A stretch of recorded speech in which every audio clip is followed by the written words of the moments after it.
कि भाई ये इंसाफी समुदाय से जुड़ी राजनीति करते। नमस्कार,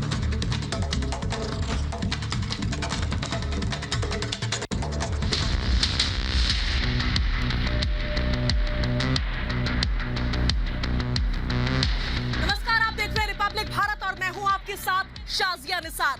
रिपब्लिक भारत की बस का कारवां लगातार आगे बढ़ता जा रहा है और आज एक बार फिर से हम पहुंच चुके हैं उत्तर प्रदेश की राजधानी लखनऊ में। लेकिन आज के खास कार्यक्रम में वार पलटवार का दौर नहीं चलने जा रहा है, बल्कि होंगे नेताजी से सीधे सवाल और होगा आक्रमण। नमस्कार, स्वागत है आपका। मैं हूं आपके साथ अनामिका पांडे। आप देख रहे हैं हमारा खास कार्यक्रम आक्रमण।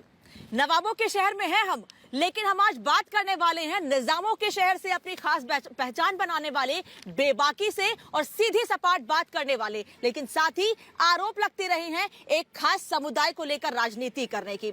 क्या राजनीतिक लाभ लेने के लिए ऐसे आरोप लगते रहे हैं या फिर कुछ और? तमाम सवाल होंगे, जवाब देंगे हमारे उन तमाम सवालों के AIMIM प्रमुख असदुद्दीन ओवैसी साहब। स्वागत है सर आपका। नमस्कार, मैं हूं आपके साथ हिमानी नैथानी। जी हाँ, तो अपने तीखे तेवर और बोलने की शानदार शैली, जो अपने भाषणों के दम पर चुनावी माहौल का जो पूरा रुख है उसको बदलने की ताकत रखते हैं। हालांकि किसी परिचय की मोहताज नहीं है, लेकिन एक एक करके हम जो मेरी तमाम सहयोगी हैं उन्होंने उनका परिचय करा दिया है।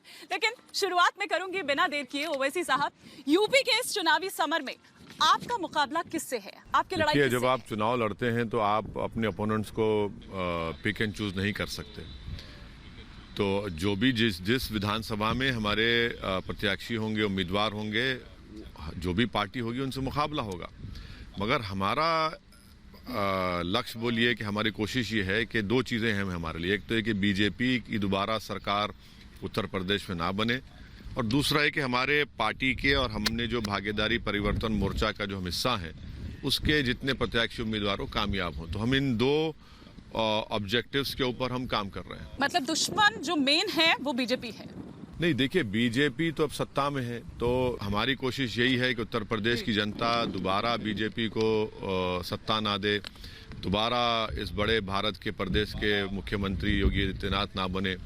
इसीलिए हमने भागीदारी परिवर्तन मोर्चा का हम हिस्सा बने और हमारी पूरी कोशिश यही होगी कि हम दोनों अपने इन सियासी पॉलिटिकल ऑब्जेक्टिव्स पर कामयाबी हासिल कर सकें। ओवैसी साहब, इस बार के चुनाव में एक परसेप्शन बिल्डअप हो रहा है कि लड़ाई इस बार बीजेपी और समाजवादी के बीच में है। इस परसेप्शन को आप किस तरीके से देखते हैं और छोटे दलों को आप कहां पर देखते हैं? देखिए, मेरा मानना है कि मैं सियासत का एक स्टूडेंट हूँ, तालिब इल्म हूँ। मेरा मानना यह है कि इलेक्शन शुरू होता है कैंडिडेट्स के अनाउंसमेंट के बाद। तो ये जो परसेप्शन है ये गलत है, और कि बाईपोलर हो रहा, नहीं हो रहा है बाईपोलर। क्योंकि जहाँ जहाँ अब कैंडिडेट्स अनाउंस हो रहे हैं वहाँ पर जहनों में, जनता के, वहाँ के वोटर्स में चेंज आते जा रहा है। तो इसीलिए हम कह रहे हैं कि एक एक सीट के ऊपर मुकाबला होगा। और मैं इस परसेप्शन को नहीं मानता, क्योंकि मैं अब जितने भी इलेक्शन अपनी ज़िंदगी में देखा हूँ और देखूंगा, इसके ऊपर होता है कि कैंडिडेट्स के जैसा अनाउंस करते आप, इमीडिएटली फौरन आप देखते हैं कि तब्दीली पैदा हो रही है। तो वही सी तब्दीली पैदा हो रही है अभी। आपने ये कहा अभी कुछ देर पहले कि बीजेपी को दोबारा सत्ता ना सौंपे, ये कोशिश है, छलावा किया है जनता के साथ। समाजवादी पार्टी के साथ बातचीत हुई? नहीं, मैं फिर से इस बात को दोहरा रहा हूं कि हमसे आप जैसे मीडिया के जिम्मेदारों ने सवाल किया था कि क्या आप इस विधानसभा के चुनाव में यूपी के किसी से अलायंस करेंगे। हमने कहा कि हमारी पार्टी ने फैसला लिया कि हम ना कांग्रेस और बीजेपी से अलायंस नहीं करेंगे।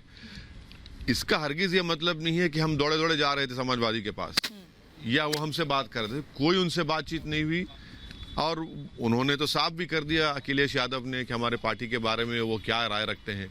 तो उससे हमको कोई मतलब नहीं है। तो भागीदारी संकल्प मोर्चा का क्या हुआ? भागीदारी संकल्प मोर्चा, तो भागीदारी परिवर्तन मोर्चा हो गया। उसके जो महाशय कन्वीनर थे वो खुद चले गए। तो उसमें जो बाबू सिंह कुशवाहा साहब थे, उसमें दीगर जो पार्टियां थी, हमने मिलकर परिवर्तन मोर्चा बनाया है और जिसके कन्वीनर बाबू सिंह कुशवाहा साहब को बनाया है। और हमने तय किया कि अगर उत्तर प्रदेश जनता हमको सत्ता देती है तो पहले 2.5 साल के लिए बाबू सिंह कुशवाहा मुख्यमंत्री होंगे, और आइंदा 2.5 साल के लिए एक दलित समाज से होंगे, हमारे वामन मिश्रा साहब की पार्टी से, और 5 साल में 3 डिप्टी CM होंगे, जिसमें एक मुस्लिम माइनॉरिटी और दीगर OBC समाज, पिछड़े समाज के लोग होंगे। ये तय मैं इस सवाल पर आऊंगी, लेकिन ओवैसी साहब, बाबू सिंह कुशवाहा से हाथ मिलाने के पीछे क्या कोई खास वजह, जो जेल गए हों भ्रष्टाचार के आरोप में, जिन पर घोटाले के आरोप हो? जेल कोई तो खास वजह बहुत से इसके लोग पीछे? गए हैं। यूनियन कैबिनेट में कैसे लोग हैं जो जेल गए हैं। अब मौजूदा बीजेपी की जो 100 विधायक है उसमें 37% लोगों पर 30% लोगों पर क्रिमिनल केसेस हैं। तो कोर्ट जब तक किसी को कन्विक्ट नहीं करता भारत के कानून के लिहाज से वो इनोसेंट है। तो मुझे यकीन है कि बाबू सिंह कुशवाहा साहब से कोर्ट इंसाफ करेगा, वो बरी हो जाएंगे। उनसे अलायंस इसलिए हुआ कि हमारी 2-2.5-3 महीने से उनसे बातचीत चल रही थी बिल्कुल, और उस सिलसिले बातचीत के सिलसिले के बाद ही बाबू सिंह साहब से हमारी अलायंस हुआ, जिसमें वामन मिश्राम साहब की पार्टी है, दीगर पार्टियां हैं।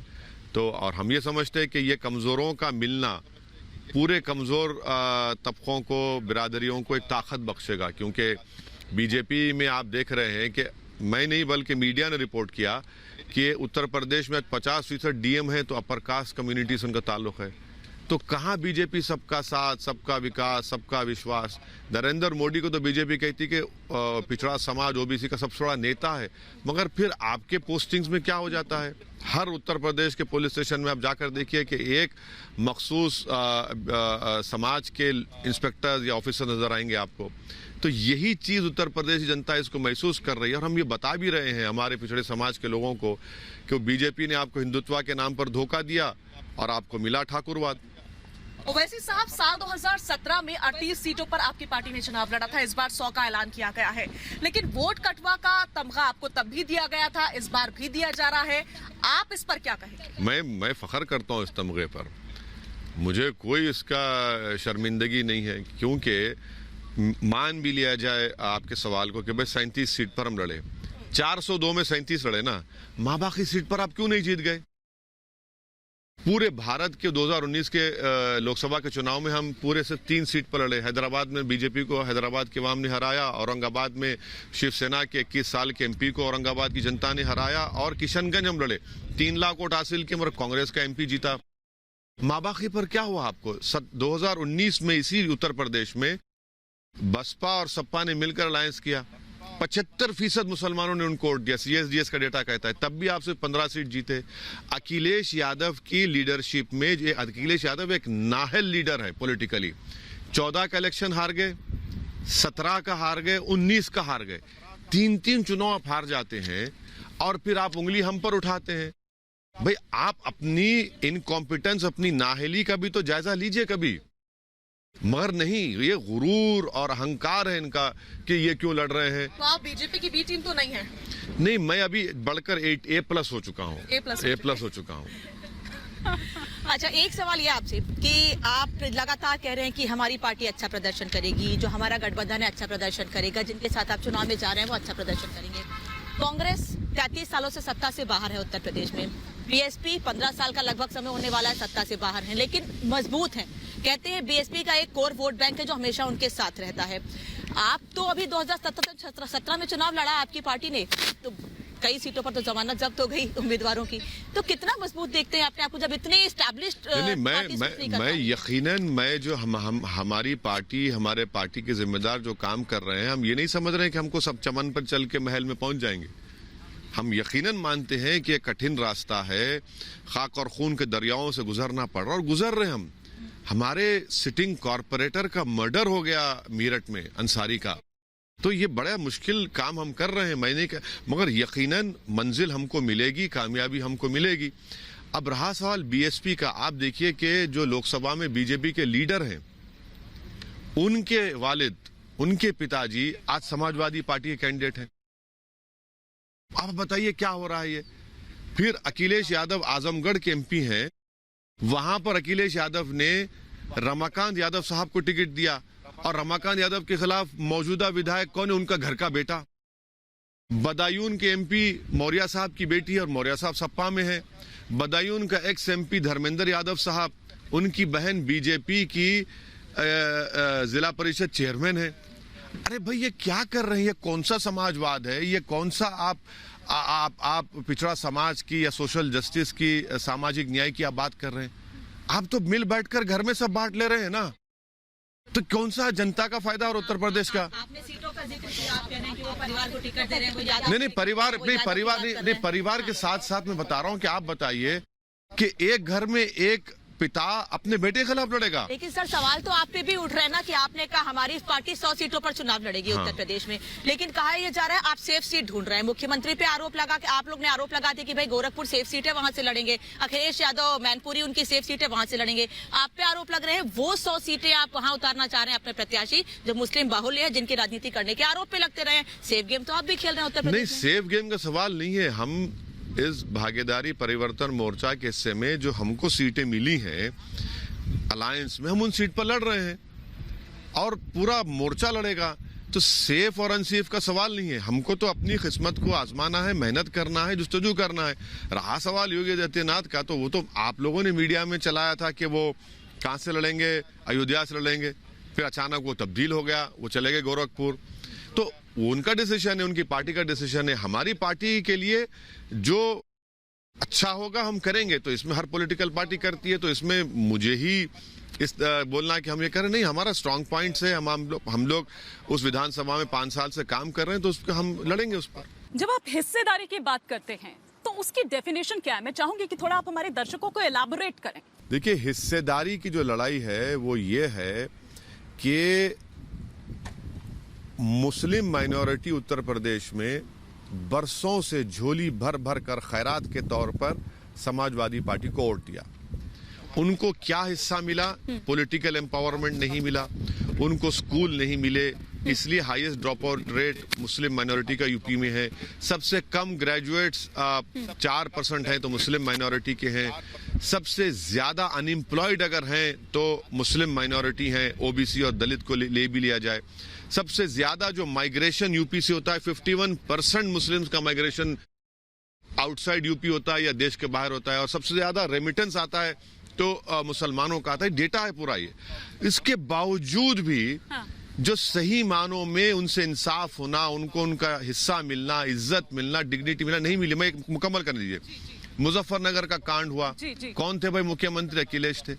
50,000 लोग बेघर हुए। लेकिन सर ये कहा जा रहा है कि आपको भी तो अभी याद आए वो जब यूपी का चुनाव आया, या शिक्षा की जो आप बात कर रहे हैं वो आपने क्या किया उनके लिए? शिक्षा की बात जब आप जो लोग इस तरह का मुझसे सवाल कर रहे हैं, मैं उनको ओपन दावत दे रहा हूं, हैदराबाद को आइए। हम पार्टी के तौर पर क्या किया वो दिखा देंगे।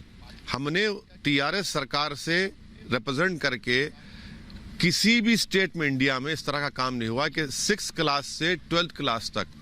आज तेलंगाना में माइनॉरिटी रेजिडेंशियल स्कूल्स में 60,000 मुसलमान बच्चे और बच्चियां फ्री में पढ़ रही हैं। और आप देखेंगे 3-4 साल के अंदर एक सोशल रिवॉल्यूशन आएगा इस कम्युनिटी में। ये काम हमने किया। आप बता दीजिए आपने क्या किया? हमारे सिर्फ 7 MLA, हम लोग सत्ता में भी नहीं है, ना हमारा कोई मंत्री है, मगर हमारा पॉलिटिकल बोलिए, आप ऑब्जेक्टिव बोलिए, हमारी मेहनत बोलिए, हमारा इंटेंशन बोलिए, उसको इखलास बोलिए, हमने काम किया। आप आकर देखिए, चलिए कंपेयर कर लीजिए।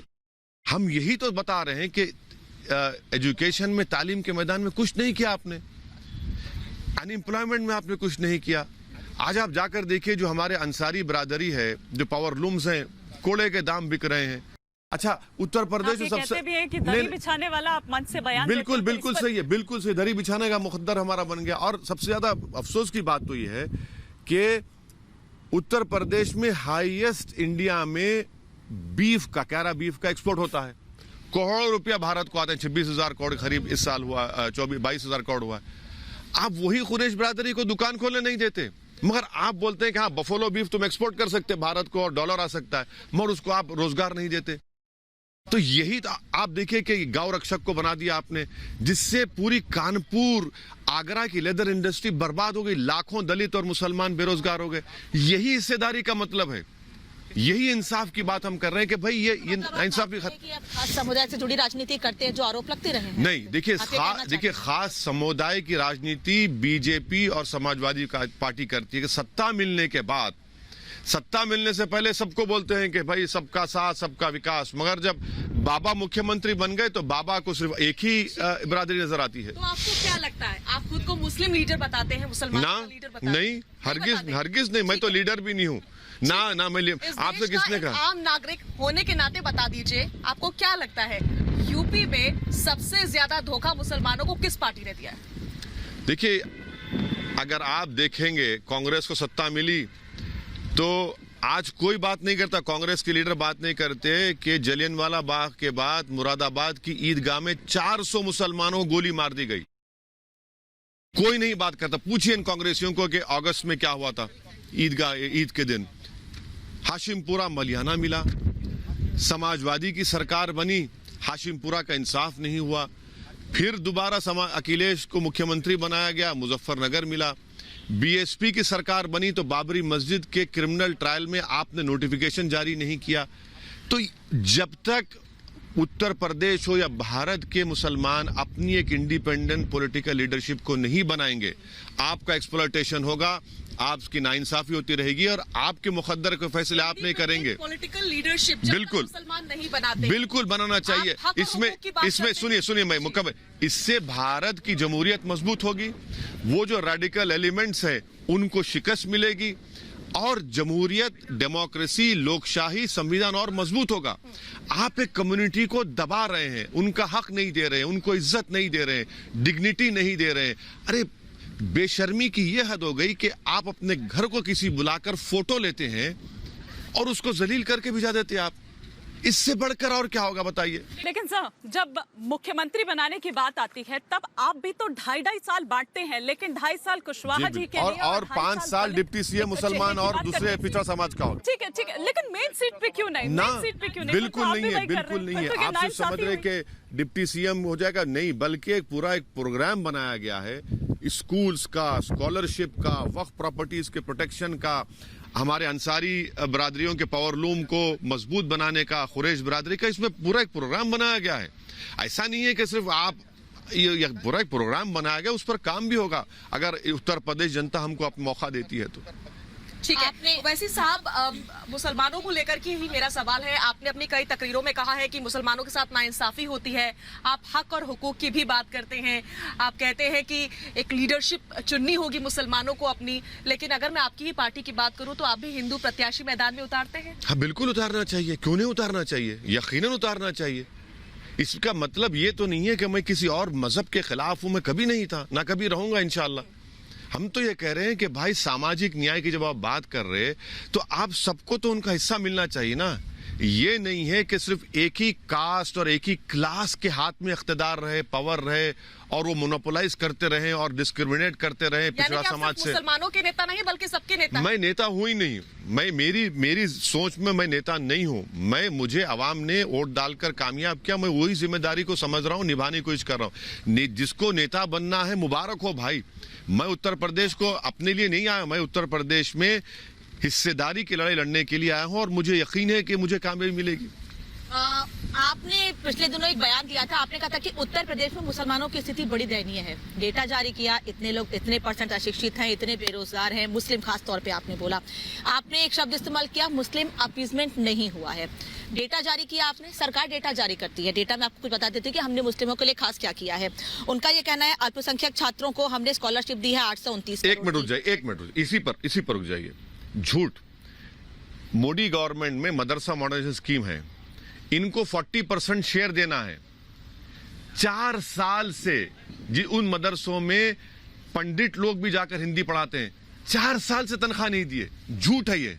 वो तो कह रहे मदरसों के लिए हम दे रहे हैं, मदरसों के विकास के लिए हम पैसे दे रहे हैं। नाम झूठ है। आप शाम में मुझे बुला लीजिए, मदरसा के उस्तादों को बुलाइए और पूछिए कि 4 साल से योगी सरकार ने अपना शेयर नहीं दिया।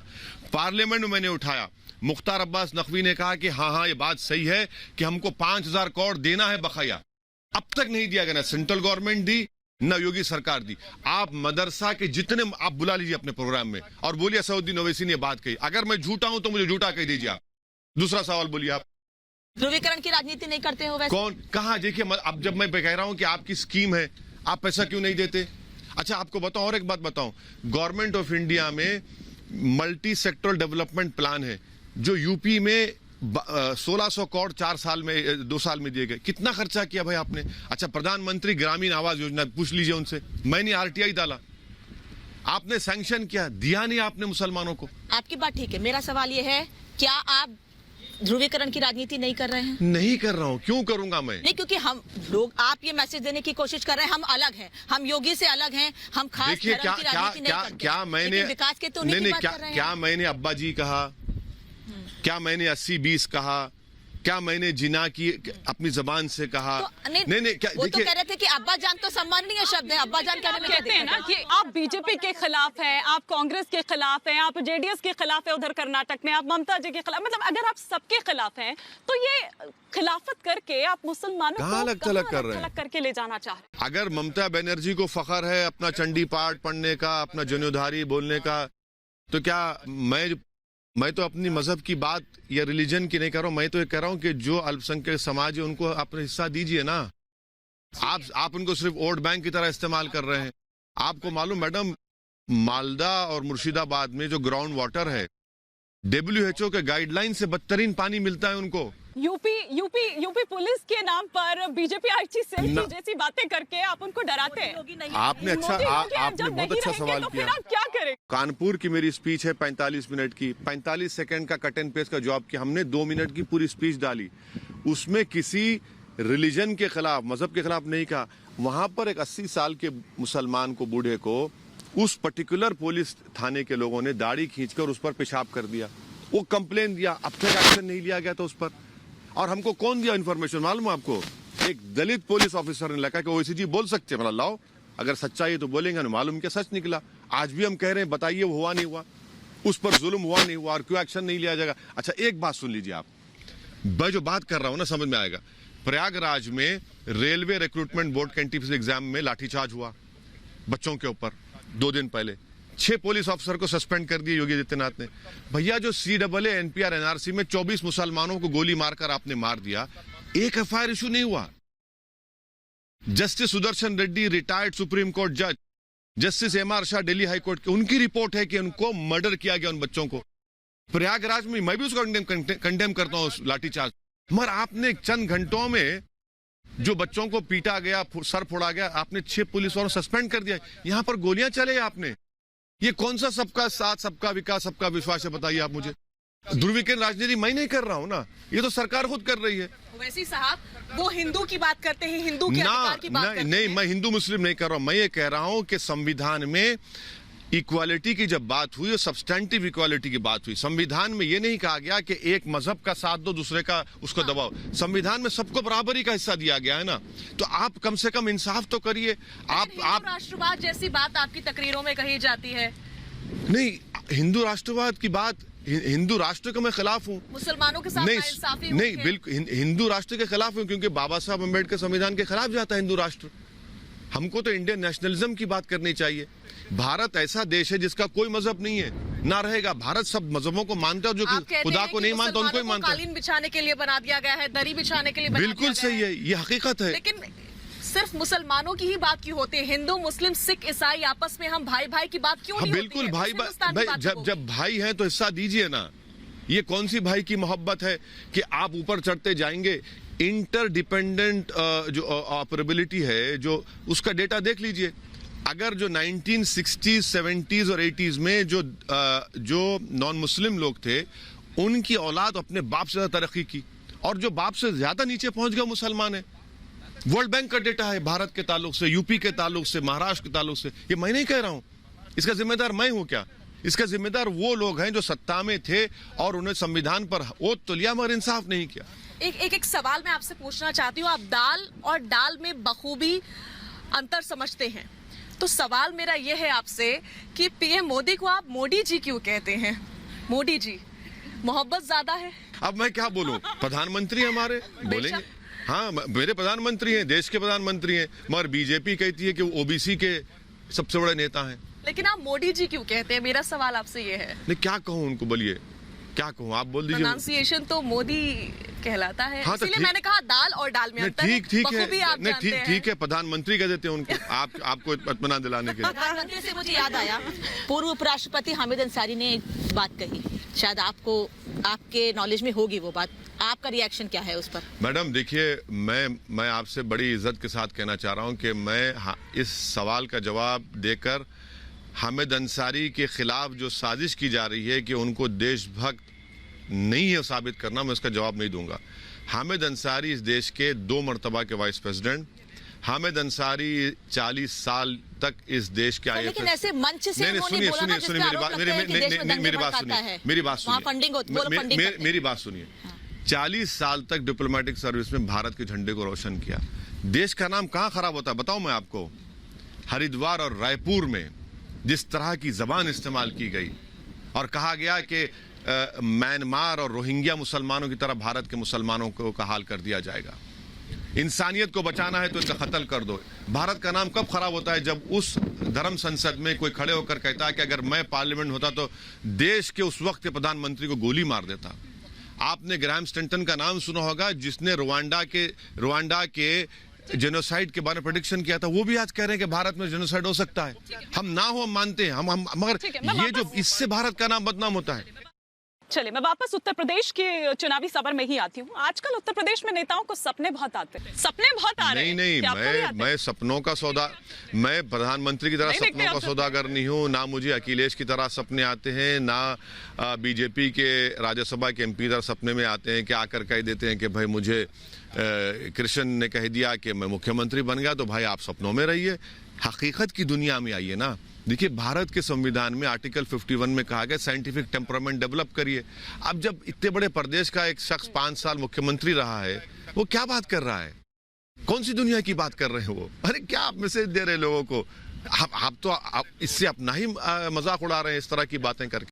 आप कैराना को मुद्दा मानते हैं? मैं हाथरस को मुद्दा मानता हूँ, मैं लखीमपुर खीरी को मुद्दा मानता हूँ, मैं गंगा पर दूसरी कोविड में पानी पे जो लाशें बह रही थी, जो किसी के बाप की, किसी के माँ की थी, जो योगी की वजह से ऑक्सीजन नहीं मिला, वो मुद्दा है। मैं आज उत्तर प्रदेश में बेरोजगार युवाओं का मुकद्दर बेरोजगारी बन गया, वो मुद्दा। अगर अमित शाह को कैराना जाना था तो हाथरस चले जाते, लखीमपुर चले जाते, वहां पर जाते। आप वहां पर जाते हैं। देखिए, एक बात समझिए, सपा RLD कहती है कि भाजपा को हराना है, हमको वोट दो। बीजेपी कहती है मुगलों को हराना है, हमको वोट दो। हम ये कह रहे हैं, भागीदारी परिवर्तन मोर्चा कह रहा है कि उत्तर प्रदेश को जिताना है, आप हमको वोट दो। ये इन दोनों की राजनीति और हमारी राजनीति ये है।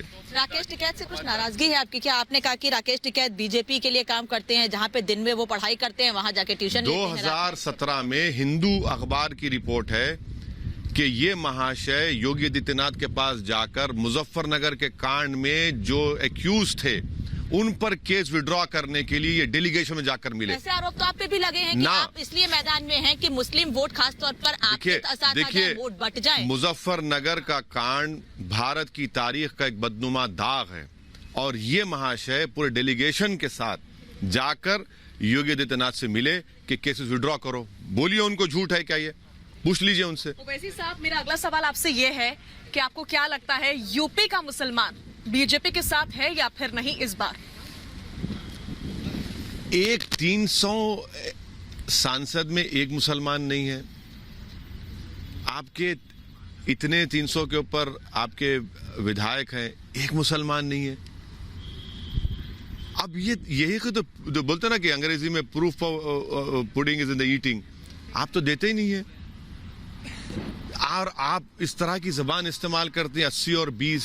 लेकिन जो आंकड़ा नहीं 2017 का, उसके मुताबिक कई ऐसी सीटें थी जहां पर मुस्लिमों का प्रभाव काफी ज्यादा था। नहीं, देखिए 2019 का भी जो आंकड़ा आया पार्लियामेंट के चुनाव का, CSGS का डेटा कहता है कि हाँ, 14 में भी 6% मुसलमानों ने वोट दिया, 19 में भी 6% मुसलमानों ने वोट दिया। ये एक ही कम्युनिटी है, ये एक ही कास्ट है या क्लास है जिसका वोट बीजेपी के फेवर में नहीं बढ़ा। मतलब आप नहीं मानते? ये इंपेरिकल एविडेंस है। मगर दूसरे कम्युनिटीज का वोट बढ़ता गया बीजेपी की तरफ। यही तो मैं कह रहा हूं भैया, आप मुझ पर उंगली उठाने से पहले अपने गिरबान में झांक कर देख लो, ये क्या हो रहा है फिर ये। लेकिन फिर भी कहा जाता है कि आपके और बीजेपी के बीच नूरा कुश्ती चल रही है, ऐसा नहीं है? देखिए, आजम खान मंत्री थे, उन पर केस हो गया। क्या कि उन्होंने अपने मंत्रालय में किसी का अपॉइंटमेंट ज्यादा कर दिया। आप तो मुख्यमंत्री थे ना, रिवर फ्रंट आपने बनाया, इतनी बड़ी बड़ी रोडें बनाई, आप दूध के धुले हुए हैं। कौन नूरा कुश्ती कर रहा है? ये बात हम क्या उत्तर प्रदेश नहीं देख रहा है? और फिर यूएपीए का अमेंडमेंट बिल अमित शाह 2019 जुलाई अगस्त में लाते हैं लोकसभा में। आप सपोर्ट करते हैं सपा, कांग्रेस सपोर्ट करती है, जिसकी बिना पर आज कई लोग जेलों में सड़ रहे हैं। आप सपोर्ट करते हैं और आज आप हम पे उंगली उठा रहे हैं। अच्छा, कांग्रेस का देखिए लाइन लगी है, लोग एक के बाद लीडर भाग रहे हैं, सपा के भी लोग बीजेपी में चले गए। तो ये आपके लोग तो नहीं जाने वाले ना, यकीन है पूरा? नहीं, मुझे यकीन है कि इंशाल्लाह नहीं जाएंगे, और अगर जाते भी हैं तो फिर वो बेजमीर है। मैं ये दरअसल समझना चाह रही थी कि वो भी तो दरअसल अपने हिसाब से शिफ्ट हुआ है ना, चाहे 2007 में बसपा के साथ जाने की बात हो, 12 में मुस्लिम वोट की बात जो अभी शादियां यहाँ पर कर रही थी, मैं उसी को आगे बढ़ा रही हूँ कि वो भी तो अपने मुताबिक और अपने ईज के हिसाब से शिफ्ट हुआ है। यकीनन, कभी बसपा के बिल्कुल साथ, सही कभी है। सपा के यही तो हम साथ, आपसे कह रहे हैं कि ये जो सो कॉल्ड जो लोग बैठकर बोल रहे हैं कि नहीं पूरा मुस्लिम वोट एक तरफ नहीं जाएगा, भाई एम्पिरिकल डेटा है कि मुसलमान यूपी के इलेक्शंस में कैंडिडेट्स को पहले देखता है, पार्टी को देखता है, फिर वोट देता है। और कल तक विकल्प नहीं था उत्तर प्रदेश के मुस्लिम माइनॉरिटी के पास, आज एमआईएम के तौर पर एक विकल्प है। कल हालत मजबूरी में कभी इनका वोट इनसे नाराज हुए, लेकिन वो विकल्प उन्हें असदुद्दीन ओवैसी के रूप में कब दिखेगा? वही विकल्प कब चुनावी मैं लड़ेंगे? हम देख रहे हैं कि मैं अखिलेश यादव अपनी लड़ रहे हैं सियासी उधर। रोटी सेकने के लिए पर्सनली यहाँ पर नहीं आया हूँ। मेरी ख्वाहिश ये है कि नेता इंडिपेंडेंट बने, हिस्सेदारी आपको मिले, आपको इज्जत से कोई ट्रीट किया जाए, जैसा आपने मुझे इज्जत के साथ लाकर यहाँ बिठाया, हम वही देखना चाह रहे हो। ऐसा नहीं है कि सिर्फ दरी बिछाओ। कई विजुअल्स टीवी पर आए कि एक नेता था 10 साल का एमएलए, उसको बेचारा बीच में आकर ढकेल दिया गया, उसको बैठने नहीं दिया गया। तो यही तो हमारी लड़ाई है, डिग्निटी की लड़ाई है, हिस्सेदारी की लड़ाई है, इंसाफ की लड़ाई है। हिस्सेदारी की बात आप कह रहे हैं, आजम खां के बेटे अब्दुल्ला आजम कह रहे हैं, आप बरगला रहे हैं, बहका रहे हैं। आपके बहकावे में, बरगलाने में यूपी के मुसलमान तो नहीं आने वाले हैं। मैं आजम खां साहब के बारे में इतना ही कहूंगा कि वो हमारे लेट मरहूम फादर के साथी हैं, और हम उम्मीद करते कि वो जो मुश्किल और मसाइब में मुब्तला हैं, उनको अल्लाह सुब्हाना ताला उससे राहत दे, उनकी यूनिवर्सिटी फिर से खड़ी हो जाए, और उनको वो ये जान लें कि उनके अतराफ में उनका दोस्त कौन है और उनका दुश्मन कौन है। कहीं ऐसा ना हो कल को कि जिनके साथ आज आपने गठबंधन कर लिया है, उसके बाद शाजिया का सवाल आएगा, गठबंधन कर लिया, ऐसा ना हो कि भाई 10 मार्च के बाद पता चला एनआरएचएम में घोटाले के आरोप जो लगा रहे हैं, आरोप लगाने वालों के साथ ही वो दिख जाए, आप अलग हो जाएं, आप अकेले पड़ जाएं यूपी में। भाई 2014 से बीजेपी की सरकार है ना, बाबू सिंह कुशवाहा नहीं गए बीजेपी के पास। भाई एक आदमी 2.5 साल 2 साल जेल में रहा, तब सीटें नहीं थी ना, हो सकता है सीटें आ जाएं आपके साथ, आपके नाम पे सीटें आ जाएं। 14 का पार्लियामेंट इलेक्शन बीजेपी ने जीता, फिर 17 का यूपी का इलेक्शन जीता जब बाबू सिंह नहीं गए, 19 का चुनाव हुआ बाबू सिंह नहीं गए। तो सुनिए मैं बाबू सिंह साहब कुशवाहा पर शक नहीं कर सकता, ना करूंगा, और मुझे पूरा यकीन है कि वो ठहरेंगे, और जिस समाज की, जिस पिछड़े समाज की और कमजोरों की लड़ाई वो लड़ रहे हैं, और हम और वो मिलकर लड़ेंगे। ओवैसी साहब, जिसका कोई नहीं उसके आप, ऐसा कहा जाता है। मुख्तार अंसारी और अतीक अहमद के लिए बाहें खोल दी थी आपने, बाहुबलियों से खासी मोहब्बत है या नहीं? नहीं, देखिए अतीक साहब हमारे साथ हैं, उनका परिवार हमारे साथ है, हम उनके साथ हैं। अतीक साहब को कोर्ट की तरफ से कोई कन्विक्शन नहीं हुआ है, उन पर यकीनन क्रिमिनल केसेस हैं, जैसा टेनी के बेटे के ऊपर क्रिमिनल केस है 4 किसानों को मर्डर करने का, जैसा बीजेपी के 100 विधायक पर क्रिमिनल केसेस है, वैसा उन पर भी है। नहीं, उन सब पर है, केसेस है, मगर जब तक कोर्ट कन्विक्शन नहीं देता उनको आप कैसे रोक पाएंगे, कैसे रोक पाएंगे? लेकिन ये कहा जाता है कि आपको कंट्रोवर्शियल पर्सनालिटीज ही पसंद आती है। कंट्रोवर्शियल, मैं कोई कंट्रोवर्सी की तरफ दौड़ता नहीं हूं, ना मैं कंट्रोवर्सी क्रिएट करता हूं। अतीक साहब हमारे साथ है और रहेंगे, उनके जो केसेस हैं वो फेस कर रहे हैं। हम ये पूछना चाह रहे हैं कि जब जिस तरह अतीक साहब के घर को बुलडोजर लगाकर तोड़ दिया गया बगैर कोर्ट के कुछ फैसले के, टेनी के घर को भी तोड़ देते ना, बुलडोजर लगा देते योगी आदित्यनाथ कि भाई तुम्हारी गाड़ी, तुम्हारा बेटा 4 किसानों को जान ले लिया, कत्ल कर दिया, तुम्हारे घर को लगा देंगे बुलडोजर। नहीं लगाया आपने, क्यों नहीं लगाया बताइए? इतनी हमदर्दी क्यों है? ये सेलेक्टिव अप्रोच क्यों है योगी आदित्यनाथ का? यही तो हम बता रहे हैं कि सबका साथ, सबका विकास, सबका विश्वास नहीं है, ये अपीसमेंट की पॉलिसी बीजेपी करती है। तो यही इल्जाम तो आपके ऊपर भी लगते हैं, आप बखूबी जानते हैं। नहीं, इल्ज़ाम लगाइए, मुझे कोई एतराज़ नहीं है, जमहूरियत है, लोकशाही है, मगर जब इल्ज़ाम लगाते तो सच्चाई को बयान करिए, कोरॉबोरेट करिए, इल्ज़ाम लगाकर भाग मत जाइए।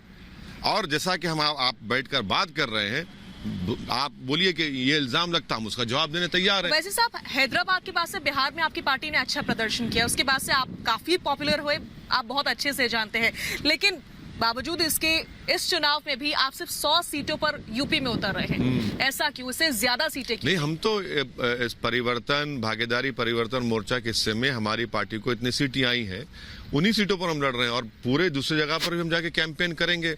बाबू सिंह कुशवाहा साहब के लिए, वामन मिश्राम साहब के लिए, हमारे बिंड समाज के लीडर हैं, कश्यप समाज के लीडर हैं, उन सबके लिए कैंपेन करेंगे, तो हम लोग सबके मिलकर लड़ेंगे। एक सवाल और आपसे ले लेती हूँ, क्या बाहुबली और माफियाओं पर जो यूपी में कार्रवाई हो रही है, आप उससे नाराज हैं? क्योंकि पिछले दिनों अमित शाह ने एक ट्वीट किया था, उनका ये कहना था कि बुआ बबुआ बहन की निजाम का पूरा उन्होंने मतलब बताया था। एन का मतलब नसीमुद्दीन हो गया, आई का मतलब इमरान मसूद, जेड का मतलब अलग अलग पूरा निजाम का मतलब उन्होंने बता दिया था। उसके बाद आपने उस पर एक जवाब दिया था, आपने उर्दू में एक शायरी लिख के उन्हें एक जवाब दिया था। अगर आपको याद हो तो, नहीं याद हो तो मैं शायरी बता देती हूँ आपको। आपने लिखा क्या था उसमें? आपने लिखा था, मताए अमन लुटाएंगे हम जमाने में, निजामे जब्र ओ तशद्दुद कुचल के दम लेंगे, ये आपने लिखा था। तो मतलब इससे तो ये लगता है कि जो कार्रवाई की गई हैं, जो की जा रही हैं, जिसको बुलडोजर की सरकार कहा जाता है, आप भी उसी के फेवर में ऐसी कार्रवाई पे आप सवाल खड़े करते हैं, आप नाराज हैं?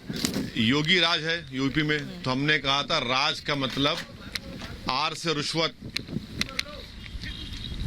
ए से आतंक या अजय टेनी, जे से जातिवाद, यही हो रहा है यहाँ पर, नहीं हो रहा है।